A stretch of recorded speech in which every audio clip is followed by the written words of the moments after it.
Now it's time for some New York Mets baseball talk.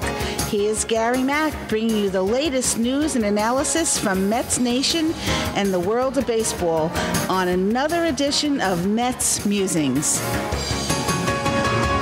And hello and welcome to another edition of Mets Musings, number, 289, 290? Doesn't really matter. At this point, the Mets are in a struggle. And I tell you, we've learned one thing over the past week. They can't play with the big boys. They can't seem to beat good teams. They swept the Braves, took 2 out of 3 from the Phillies, but then they go to play the Nationals and they lose the first 2 games of the series, being washed out on the final game. Thank goodness. They were swept by the Dodgers. They've got a losing record against the Brewers. They just can't seem to play with the big boys, with the best teams in the league right now. And it's a number of reasons. The injuries to all the players that's got, gone down this season, that's a big reason. This team was on the verge of doing something great. And the injuries just took the wind out of the sail. They've lost 6 of 7 against Washington this year. So it's just a fact of life. They can't play with them right now. And this season is almost, a wash. I hate to say it. I don't want to throw in the towel. There's still time, but I don't foresee them playing the rate that they would have to play. There's just nothing that we have seen so far that tells us that they can get back to this rate. To get back to that rate, I should say. Now, I could see if we knew Syndergaard was coming back in a week or two, or if Harvey was coming back next week, if Familia was going to be here after the All-Star break. But we're not sure about those guys. Syndergaard, I don't even think he started throwing yet. Harvey, I don't think he started throwing yet. It's going to be a good 2-3 weeks after they can start throwing that they can come back. Maybe even longer. Familia has begun, so he may be the first of the 3 back. But at this point in time, what's the sense in rushing anybody? Let's see what we got. Let Lugo go. Let Mats go every 5th day or 6th day. Gesellman, he's hurt too. We have to get him back. So there's 3 of your starting 5 injured right there.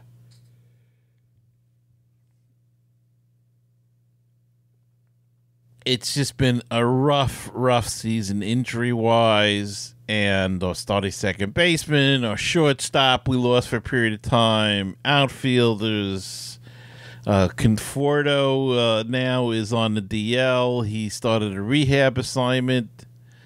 We'll see. He should be back after the break, I would imagine. It is what it is this year, folks. They just couldn't put it together, and the injuries added. And I think this team in the offseason has to reevaluate its training performances and their methods, their strength and conditioning methods. I think they've got to look at their whole philosophy on offense and defense and change it, because they don't play good offense. I shouldn't say they don't play good defense. Their offense is so-so, but it's all geared around the home run.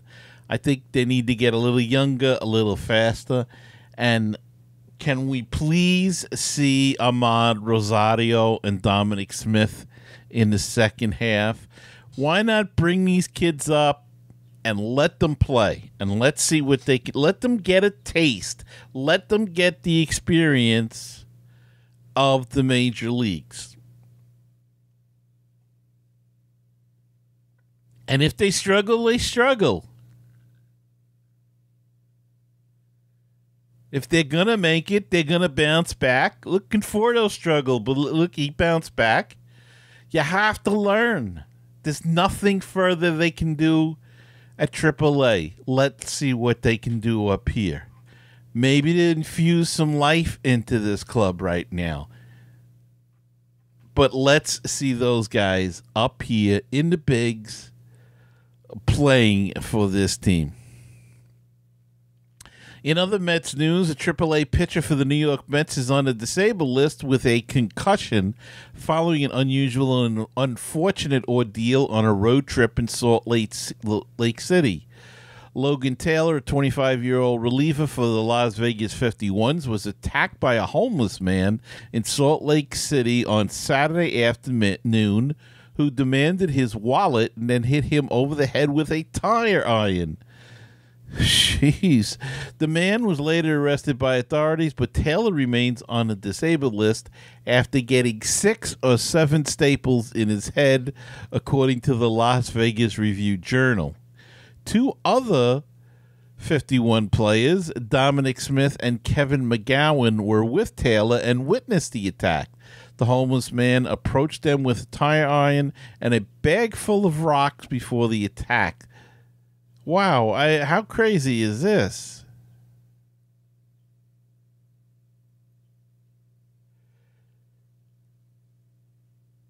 Gee, Louise. I mean, what a season for this Mets organization. And how scary is this? Just walking on the street, you get attacked. Man, it is crazy. Well, at least it looks like he's not seriously hurt other than the 7 or 8 stitches and 6 or 7 staples, I should say, in his head. And he'll be back after, a reasonable amount of time. But boy, what a crazy thing, and what a crazy thing to happen to that young man. And right-handed pitcher Bartolo Colon has become a free agent today. Will the Mets have any interest in a reunion with Colon? I don't know. It'll be interesting to see what they decide to do if they go after him at all. Very curious to see what their move will be as far as Colon goes. All right, let's take a break, and we'll be back with the special guests right after this. Looking for great Cardinals talk? Then check out Conversations with C70. My name's Daniel Shoptaw, and I talk with some of the great bloggers on the internet today about their teams, but it always goes back to the Cardinals. Find the latest episode on my website, www.cardinal70.com, or at baseballpodcast.net. Did you know that Baseball PhD can be heard on baseballtalkradio.com? Our shows rotate with other top baseball podcasts. Now don't forget, that's baseballtalkradio.com. With us, we'll help you get a PhD in life through baseball. With baseballtalkradio.com, you'll hear the rest of the excellent universe of baseball podcasts. 516-619-6341. That is the comment voicemail hotline if you'd like to be a part of the show, and drop us a line, leave us a comment or a voicemail question, anything at all. Call that number 516-619-6341, or go to MetsMusings.com and click on that widget in the middle of the screen, and that's a speak pipe, and you can leave a voicemail right through your computer through your computer's microphone. Or if you prefer to do things the old-fashioned way, send us an email at metsmusings@gmail.com. The Facebook page is facebook.com/groups/MetsMusings, and the Twitter handle is at MetsMusings1.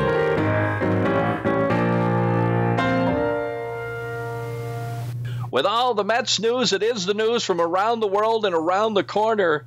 Here's Gary Mack. And joining me tonight is Holly and Laura, and they are the Card Gals, 7th generation St. Louis Cardinal fans, and they have a great podcast covering the St. Louis Cardinals, and they're here to talk about the Cardinals and the Mets upcoming series. And ladies, welcome to the show. Thanks for having us. St. Louis Cardinals started off, didn't have the best starts this season, much like my Mets, who continue to, should we say, falter. But the Cardinals, as of late, the last couple of weeks, have turned it around. And why the bad start, in your estimation, and what do you think they did to turn it around for them? Well, I can't agree with you totally that we've turned it around just yet. I think we're heading in a good direction, but this has been a rough season for us, and the speculation about what exactly is wrong has been all over the place. I think a lot of it is team chemistry, really, is that they just haven't been finding, each player hasn't been finding their niche. They've been moved around a lot. A lot of them have been playing out of their regular position, and there just hasn't been a real cohesive feeling yet. And you mentioned about him playing out of position, and is this sort of the it seems to be the Joe Madden effect, that because he had Zobrist and played him in a number of positions, everybody's trying to do it now, and a lot of people are getting mixed results. Is that part of the problem? Was it injuries? What's the reasoning for the movement? I mean, it seems to be a real combination of reasons as to why. I wouldn't say we're following a Joe Madden approach per se. Never. No. I don't think we'd ever classify it as that. And I mean, obviously, every team has injuries every year, so there is an element to that for sure.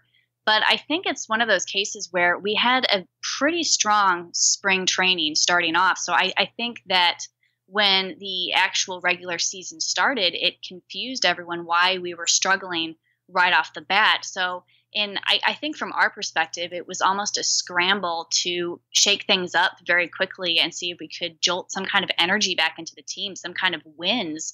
And I think that that's probably one of the reasons we saw such a great mix-up to start the season, because we started off so badly. And I think that our Mike Matheny, who is not the most popular guy around the league, but he has his own sense of strategy, and I think a lot of it that we've talked about comes from him being an avid chess player. St. Louis is the chess capital of the at least North America right now, and he and the whole team are really into it. And part of chess is learning different combinations, trying different combinations, and seeing if they work. And for a large part of the season, I don't think it has, but I think it just comes from seeing that what we're doing isn't working and just trying to do anything they can to shake it up and see if something clicks better. And of course, Johnny Peralta is no longer with the Cardinals. He was let go.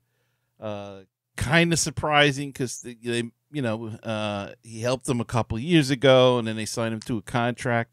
What was he just not hitting? Has he lost it completely? Yeah, I think John Mozeliak, who was our general manager, and now he's just been promoted to, president of baseball operations, I think is his new title. He's always had a real intuitive sense of when players seem to be approaching a downslope. He did that with Alan Craig a couple of years ago, and predicted what would be like the greatest fall off in production in baseball of all time, sadly. And I think he was seeing that with Peralta. We'd seen some signs earlier on in the year, and unfortunately, because we love the guy, I mean, he's just a great person in the clubhouse, but yeah, production was starting to slide, and the bottom line is we had people that could take his place and do the job better. And that's what always happens, right? I mean, you get older and you start to struggle, and you have to look elsewhere to fill those spots, and I guess it happens to all of us somewhere along the line. It's just a little bit more clear-cut in baseball, I guess. Certainly. And it's sad to think you washed up at 35 or whatever. That's really frightening. But I guess in tennis, some of those players, they're washed up at 20. So, what better to be a baseball player. Right. Well, retirement's not too bad for baseball players, so you can't feel too sorry for them. And then, surprisingly enough, they turned around the Cardinals and they traded Matt Adams. Now, he was getting less playing time with Carpenter at first, but how did that affect the chemistry of the team, and what did the fan base think about that? Matt Adams was definitely a favorite for a long time in St. Louis. And I mean, I say a long time. I guess it's really just been about 5 years that he's been up in the bigs. But he was well-loved. And I think St. Louis is usually a pretty fair fan base. I mean, they are loyal to their players, but they also do have that sense of, okay, it's time to move on. And they will often do that reluctantly. But I think they saw with Matt Adams, it was just a case of he just could not get enough playing time. And the bottom line is it wasn't fair to him, and it wasn't fair to the Cardinals really either. So I think it probably was a good move, especially for Matt Adams, to send him to the Braves. And I'm sure we haven't heard very specific details coming out of the clubhouse how that affected them, just because it's been such a crazy year and we've had so much movement anyway. But, I mean, we're pretty confident that Matt Adams was a very big loss to that clubhouse, just hearing so many stories over the years of how much they appreciated him as a player and a person. But to be fair to management, they really tried to keep Adams here. I mean, they even experimented with him out in left field, which was an absolute disaster. But anything to give him more playing time, and we just couldn't work him in, and he just wasn't picking up the way he needed to. And it seems like he's more or less blossomed in Atlanta. So I don't know. We hope he has a good rest of the career, but he was a fan favorite. Yeah, he's doing very well in Atlanta. In fact, they're moving an all-star first baseman, Freddie Freeman, to third base to keep him in the lineup. So he's really having a good season over there, and really, as you say, blossomed and turned it around in Atlanta. So good for him. You like to see a guy make a move and be successful in it. Yeah, I agree. Don't want to see him struggle. Now, of course, I watched your last podcast, and the more people I talk to, everybody has the same universal problem, and that is the bullpen. Amen to that. The Mets are having that problem. Well, they're having a problem with this. They're having a problem with everything. But the bullpen always seems to be the big bugaboo right across baseball. Tell us a little bit about the Cardinals bullpen, and is it improving at all, or is it just, should we just blow it up and start all over again? Well, that's the question I've been asking myself, when I play armchair manager. And I don't know what's going on, because we have got some great pitchers in our bullpen, especially Rosenthal and O. Both of those guys in the past have been phenomenal. O, especially back in his own country, was called the Stone Buddha. And even when he was traded over to the Cardinals here, there was a time that in Korea, they actually stopped regular programming to show his appearances when he was playing for the Cardinals. I mean, this guy is a big deal. And this year, he has not been getting the job done. Now, he did today, so we're going to take what we can get. But it's just been bad, and we don't know what's wrong. These are good guys. These are pros. These are guys that have gotten the job done before, and something's changed. And I have no idea what's wrong. And I don't know. The worst part is we don't know how to fix it. And it's clear that the front office doesn't know right now either, because they haven't made any moves. They haven't changed anything, because I don't think they know what's going on.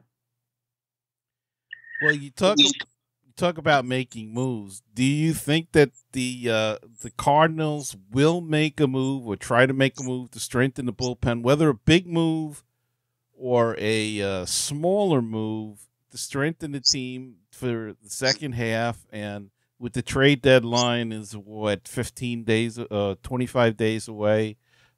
Will they do something, do you think?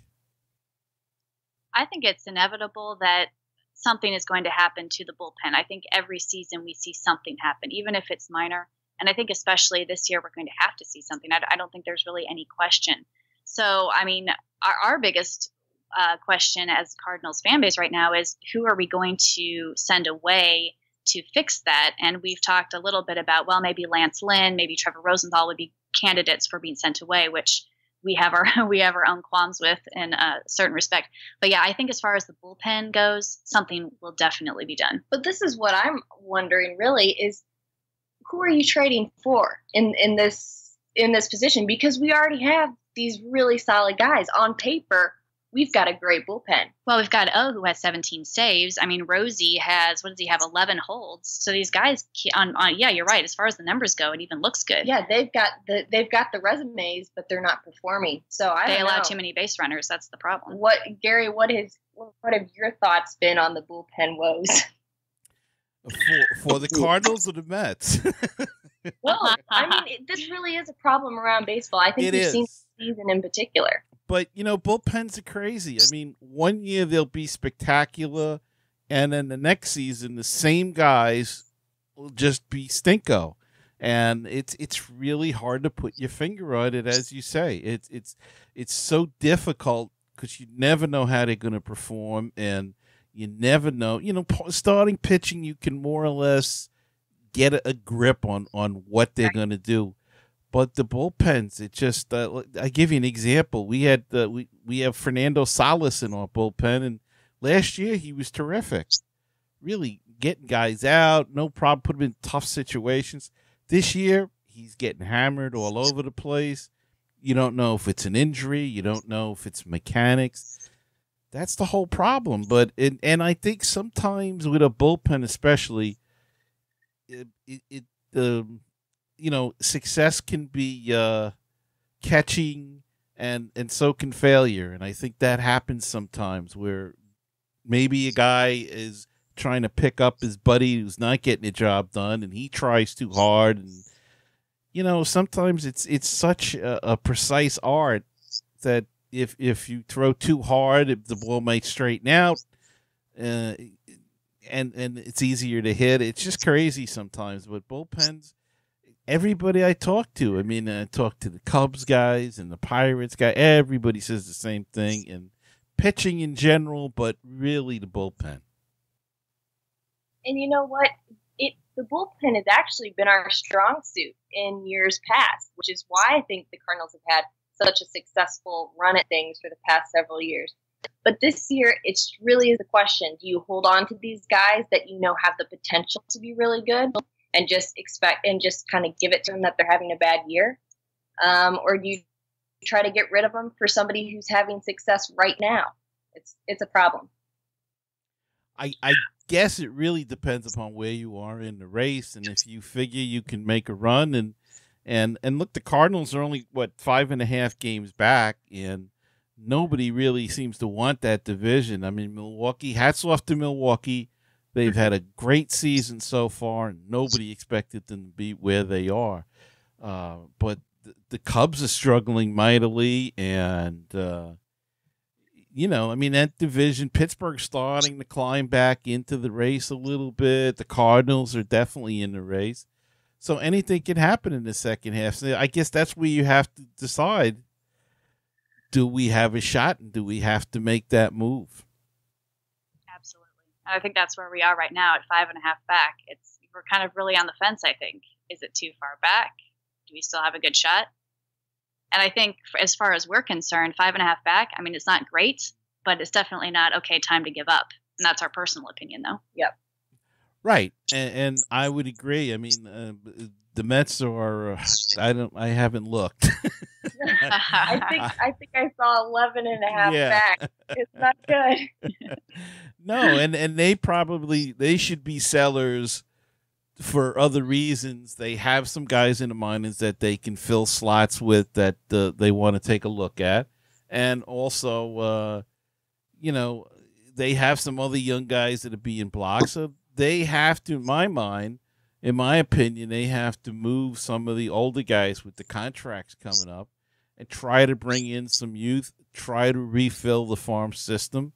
And, because even in the wild card, they're so far out that I don't think to make a run would be gigantic. They'd have to play like 700 ball, and they have showed no inclination of doing that.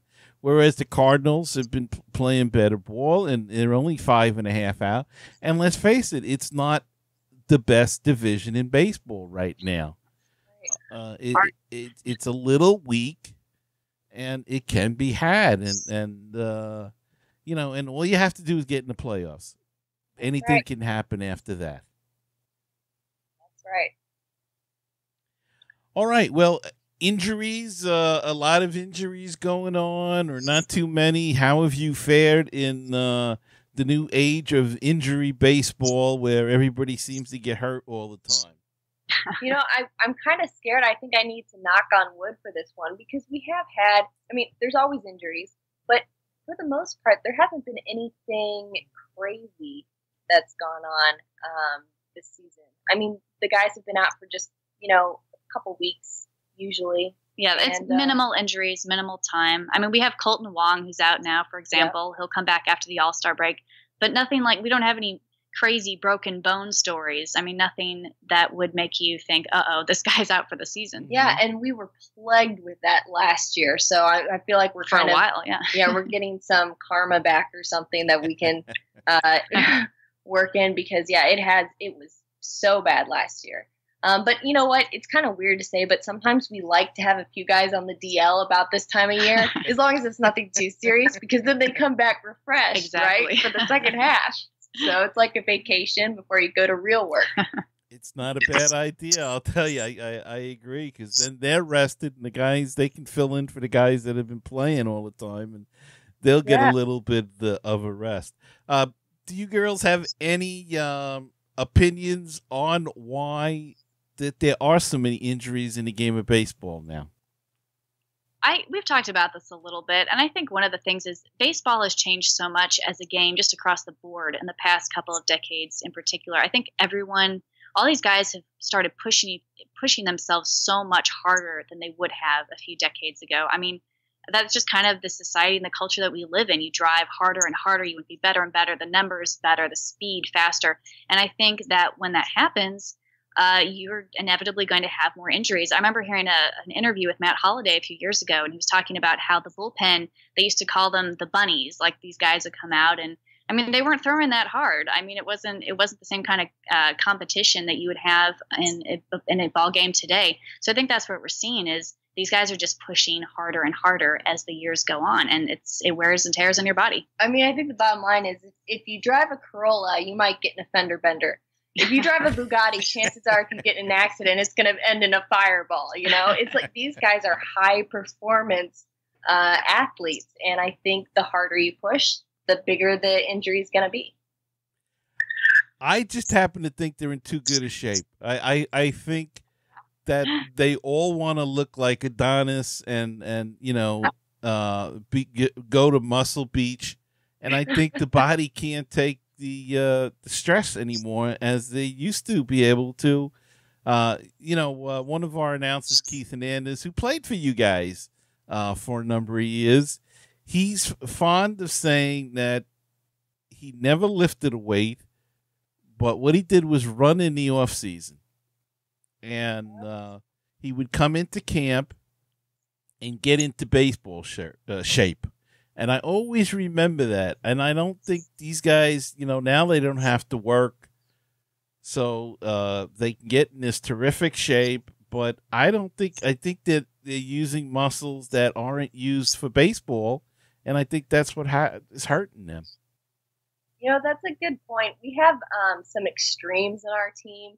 We have Lance Lynn, who just says, I don't do diets, and basically I don't work out. I'm just... he says that I need to eat chicken fingers to feel strong, and they're not going along with all the vegan stuff that the other guys are doing. And you know what? He has been one of our most healthy pitchers. He is very rarely out for any reason. Whereas our Matt Carpenter, last year, he was out for quite a while with a very mysterious fatigue.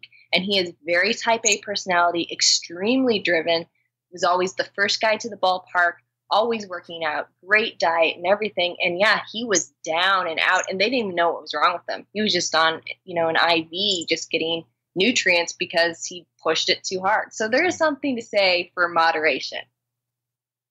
Agreed. All right. Now, the starting pitching, how has that held up? You mentioned Lance Lynn. we're going to have a great pitching matchup tomorrow night. It's the marquee pitching matchup, I guess. You might call it Martinez versus DeGrom to open up the series. After that, I believe Wainwright's going Saturday, and the Mets are pitching that TBD guy, to be determined. So we don't know who's pitching yet, but tell me a little bit about the starting pitching, and is it enough? I think that's the question right now. I mean, the first half of the season, we have, in general, been pretty comfortable with our starting pitchers. I mean, sure, they're all going to have their ups and downs, and we've got Adam Wainwright, who has been our star pitcher for years, and he's getting to be a little bit older now, and you can see the effects of that. And I mean, that was inevitable for any pitcher, but I think you have guys like Carlos Martinez, who everyone has expected to explode. He's been this fireball, this fierce competitor, and he has such great stuff. And he's really come into that. I know his last start wasn't that great, but he's been as expected, if not better. And I think Lance Lynn's been pretty stable. Michael Wacha has been pretty iffy the past few years, so I don't think his expectations were set quite as high, but he's still been holding his own. And I think Mike Leake has exceeded expectations. I mean, his ERA is 3.12 right now, best on the team at the moment, or best for our starting staff. So I think across the board, we have been pretty pleased with the results, and there haven't been any huge complaints. Yeah, I think Waino has been the fans' disappointment, just because he had been so great and he is on that decline. I think that will be the matchup that's going to be interesting for us to watch, just because we're so badly in need of wins right now. And we feel good with Martinez out on the mound. He's been great. Now, his last start was a little rough, but he's consistently been a great guy to pitch for us. But yeah, Waino, that's going to be a nail biter. Yeah, and DeGrom has been pitching well for us, probably our best pitcher right now. So it should be a good pitching duel. And, you know, now that we say that, it'll probably end up being 15-14 or something, you know. They'll be out in the third inning, but that's the way it goes sometimes. We just went through the draft about a month or so ago, and how did the Cardinals do in the draft, and is everybody reasonably happy with the selections that they made? You know, we'll be honest with you. We do follow the draft a little bit, but not like most. Yeah, I don't follow the draft. Okay, I'll rephrase that. I followed a little bit. One of the reasons we don't follow it as much is because the minors, I mean, you have a lot of fascinating guys come through there, but they move around so much that it's just hard to keep track of, and so many of them are gone by the time they get to the bigs anyway. But, I mean, the only thing about this year, obviously, was we lost our first 2 draft picks. So that was the big bummer as far as the scandal was concerned. But after that, I mean, we've signed almost everyone as far as I've heard. I think there's just a couple guys who remain unsigned. And of course, you got the State College Spikes here in the New York Penn League. I do another show that covers the Brooklyn Cyclones in the Penn League, so I'm a little bit familiar with the Spikes, and they won the championship last year. So there is some good players in the lower minors getting ready to maybe wear the Cardinal red sometime in the near future. Good to know. Yeah, I mean, it is neat how our farm system, it is fun to watch how they keep bringing these guys up. I mean, it could be even an A-ball, and they bring up these guys, and they know how to hit. They know how to do their stuff. It's pretty fascinating to watch the transition. And you know, for a while it was the pitching too. I mean, they'd bring in somebody get hurt, they'd bring in another guy. Wainwright got hurt, they brought in Shelby Miller or Lynn or somebody, and they picked it right up and didn't miss a beat. So they definitely have a good farm system, and hopefully it stays along that way, because I think that's really the way to build a ball team. All right, so as we said, DeGrom versus Martinez tomorrow night. It should be a very interesting series. Mets need to get off the schneid, and I think the Cardinals will be a good challenge for them, because they've shown that they can't beat the top clubs, such as the Nationals and the Dodgers. They have trouble with them, and you know, maybe the Cards are like they can beat the Braves and the Phillies, but so can everybody else. And you have to beat those teams to be in a race. But it'll be interesting to see how they match up against the Cards and the outcome of the series comes out. Yeah, I think we're looking forward to these matchups too. We've enjoyed watching the Mets over the years. Yeah, Definitely. well, it's been fun because I think we like playing teams that we feel pretty evenly matched with. That's what makes good baseball. So it's been fun. We love teams like the Mets or the Pirates. The Marlins would be another one. Yeah, it's when you're evenly matched, that's when you get to see the most exciting games. Exactly. Well, I want to thank you two for joining me this evening, and we'll have to do this again sometime. And go ahead and plug your sites now. Thanks so much for having us. We had a really good time. This is fun. Yeah, and you can find us at stlcardgals.com, and you can follow us on Twitter too, but we're not quite as into the whole Twitter world as some other people seem to be. So our website's probably the easiest place to find us. But thanks again for having us. We enjoyed it. You're very welcome. And I'll be right back after this. Did you know that Baseball PhD can be heard on baseballtalkradio.com? Our shows rotate with other top baseball podcasts. Now, don't forget, that's baseballtalkradio.com. With us, we'll help you get a PhD in life through baseball. With baseballtalkradio.com, you'll hear the rest of the excellent universe of baseball podcasts. This is Frank Nappy, author of the Legend of Mickey Tussler series, and you're listening to MetsMusings with Gary Mack.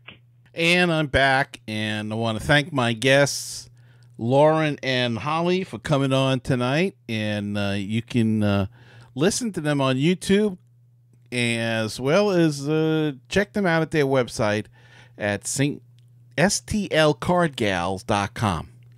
So go check them out today. Well, that does it for this edition of the podcast. This edition is brought to you by our Patreon supporters. If you would like to help in keeping this podcast going, I urge you to check out our Patreon campaign at patreon.com/MetsMusings. So thanks for listening to this episode, and until next time, keep the faith, stay optimistic, and let's go Mets.